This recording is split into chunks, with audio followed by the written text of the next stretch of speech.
Ja, de echte Friese hinders, Friesian Horses. Ja, zo dacht ik dat. Dus nou film ik je hem. Hoi. Hallo. Nou, ik denk dat nou op 420.000 zit, vast. Jongens, dan zit mijn vriend voor de tv en ik zit achter de computer.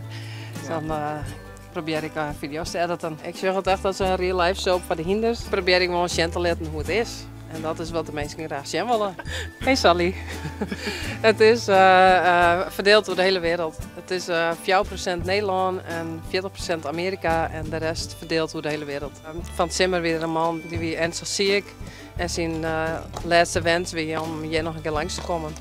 Dus dat het idee en nou, dat vind ik echt heel mooi dat ik dat bereiken kan. Ja, maar zien hoe leeft ze binnen? Het karakter is gewoon hartstikke mooi, ze binnen hartstikke mooi. Ja, ze ben gewoon echt gezellig. Gezellig iets. Ja, en de hoen vind ik gezellig. Ja, een gezellige boel, ja, mooie beesten. Ja, ik vind het verzorgen van de hinders dat allerleukst.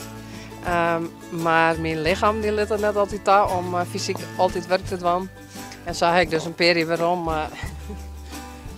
waarom heb ik ervoor gekozen om fysiek wat minder werk te doen, omdat ik toen reuma kreeg. En gewoon wat meer achter computerwerkje. Nou ja, zo is dat wat uitgegroeid. Ja. Moest ik nog wat vertellen?